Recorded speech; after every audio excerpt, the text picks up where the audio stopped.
धिक्कार है उन कायर और नकली हिंदुओं से जो अपने आप को हिंदू कहते हैं और गौ माता के मांस को बिक्री करके उसके चंदे से राजनीति करते हैं और अपने आप को हिंदू नेता कहते हैं। आवश्यकता जब पड़ेगी सब शंकराचार्य एक जगह पे बैठेंगे, आवश्यकता पड़ेगी तो पैदल चलेंगे, आवश्यकता पड़ेगी तो डंडा खाएंगे, गाली खाएंगे और बंधुओं जरूरत पड़ी तो गोली भी खाएंगे।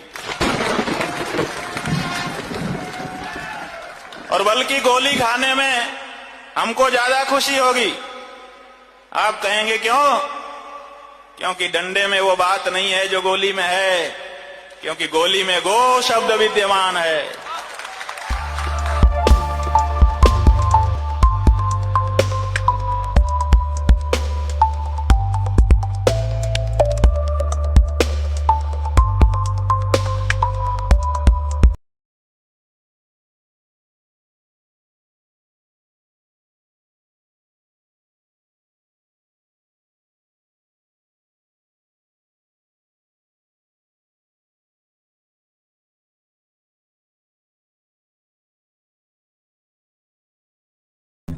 जो क्या आज पूरे मामले में विस्तार से पूरे मामले में सरकार की ओर से एडिशनल एडवोकेट जनरल साहब उपस्थित हुए। उन्होंने ही पहले शुरू किया। उन्होंने ये कहा कि ये मामला जो है वो मेंटेनेबल नहीं है, क्योंकि इनको पहले एंटीसिपेटरी बेल के लिए इनको सेशन कोर्ट में ही जाना चाहिए था। ये हाई कोर्ट में सीधा आ गए हैं, इसलिए इनका मामला ये पोषणीय नहीं है, इसको नहीं सुना जाना चाहिए, रद्द कर देना चाहिए। उनका ये प्राथमिक ऑब्जेक्शन था।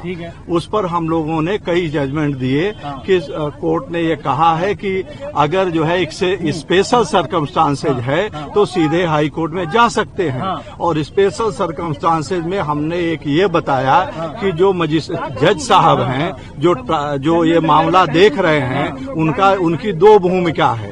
एक मजिस्ट्रेट के रूप में उन्होंने FIR दर्ज करने का ऑर्डर दिया है और एक जज के रूप में, स्पेशल जज के रूप में वो ट्रायल करेंगे। तो एक ही आदमी दो भूमिका में है, तो एक भूमिका में जब वो ऑर्डर पास कर दिया है तो दूसरी भूमिका में हम उनके पास क्यों जाएं? गिरफ्तारी का क्या है मतलब? नहीं होगी, नेक्स्ट हियरिंग कुछ नहीं, हियरिंग पूरी होगी। बड़े बड़े गोली मना रहा है, गुलाल उड़ा रहा है और भैया मिठाई बांट रहा है, तो हमारे बटुक डर गए। वो कह रहे गुरुजी इतने बड़ा अपराध हमारे साथ हो गया और हमारी सुनवाई भी नहीं हुई। और जिला न्यायालय ने हमारी कितनी अच्छी सुनवाई करी। इन पर्सन हमने वहाँ लड़ाई लड़ी और इन पर्सन अपनी बात रखने के बाद न्यायालय ने सारी चीज़ साक्ष्य भी सुने हमारे। हमारा तो कोई वकील भी नहीं है। हमें रात को 10:30 बजे सूचना मिलती है कि कल को तारीख है माननीय उच्च न्यायालय में। हम कैसे चले जाते? हम तो अपने में इतनी दूर जिले में आ गए थे क्योंकि हमें पूरी सुरक्षा भी नहीं मिली। हमारे छोटे छोटे बटुक हम कैसे उनको छीनने का प्रयास किया गया, उनको मारने का प्रयास किया गया और सोशल मीडिया पे कितनी गंदी गंदी गालियां सब कुछ दी जो उठा लेंगे, ये कर लेंगे। हमने मुकदमा दर्ज कराया, आज तक उसमें कोई कार्रवाई नक्शा तक नहीं बना।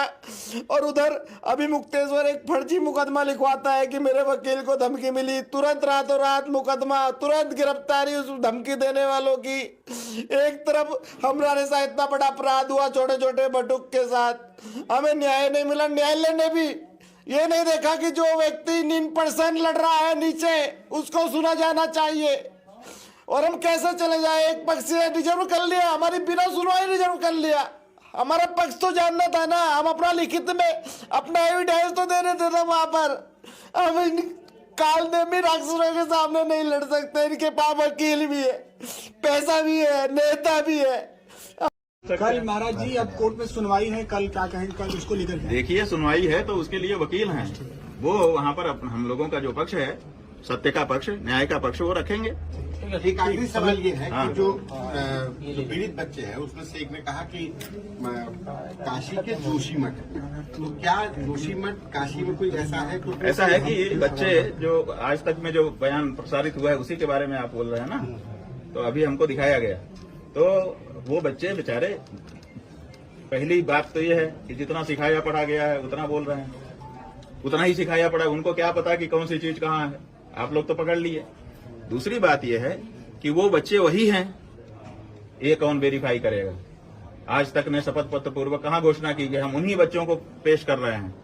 तो एक तो ये बात है, और दूसरी बात ये है कि जो जुवेनाइल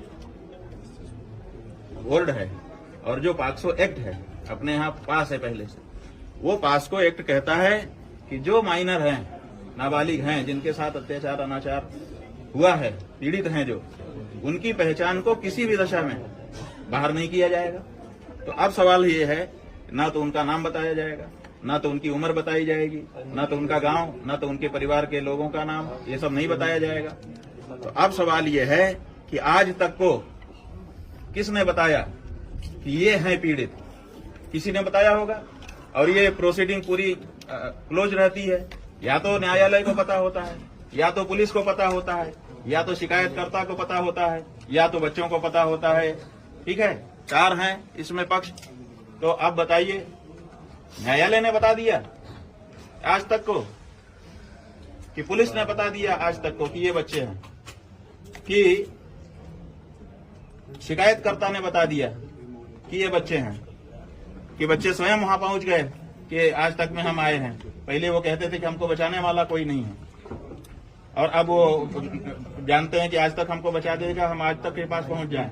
किसने बताया उन बच्चों को कि यही बच्चे हैं, यही इनका नाम है, यही इनकी पहचान है, और इनसे आप इंटरव्यू करो तो सच्चाई निकल करके सामने आ जाएगी? किसने बताया? बच्चे स्वयं भी भाई स्वयं ये कहा क्यों नहीं कहा गया? आज तक के द्वारा क्यों नहीं कहा गया कि बच्चे खुद चल करके हमारे पास आए? कल को हम लोग कोर्ट में पूछते कि तुम कैसे गए थे, कहाँ से चढ़े थे, किस वाहन में चढ़े थे, कैसे तुमको पता चला, कौन मिला, कैसे तुम्हारी बात हुई, क्या क्या हुआ, तुमको गमछा बांधने के लिए किसने, ये प्रश्न होते हैं ना। तो अब ये कौन बताएगा? तो इसलिए इसका मतलब है। अच्छा, दूसरी बात ये है, जनता कह रही है कि भाई ये जो बात है, जो उनका बयान है, ये तो 163, 164, 161 जाने कौन कौन सी धाराएं हैं उनमें होता ही है। वो अपना बयान देते ही। आज तक को इतनी जल्दी क्या थी कि बच्चों को ला करके उनको पूछताछ करके अभी केस निपटा दो? तो इतनी हरी किस बात की है? इसका मतलब है कि शंकराचार्य को बदनाम करने का जो कुछ भी मौका हो उसको छोड़ो मत। और ये सब क्यों? क्योंकि शंकराचार्य की कहानी देखने में जनता को लगा दिया गया है, और उसी बहाने से जो एप्स्टीन की फाइल खुली हुई है, फिर से सुन लीजिए, एक एप्स्टीन फाइल है। एप्स्टीन नाम का व्यक्ति था, उसने जो फाइल बनाई है वो फाइल इस समय खुली हुई है, और उस फाइल में ऐसी ऐसी चीजें निकल करके आ गई हैं जिसपे इस देश में, पूरे विश्व में चर्चा हो रही है। केवल भारत में चर्चा नहीं हो रही है, क्योंकि भारत में शंकराचार्य का मामला झूठा निकाल करके एप्स्टीन फाइल की चर्चा को दबाने का काम किया जा रहा है। ठीक है, ठीक।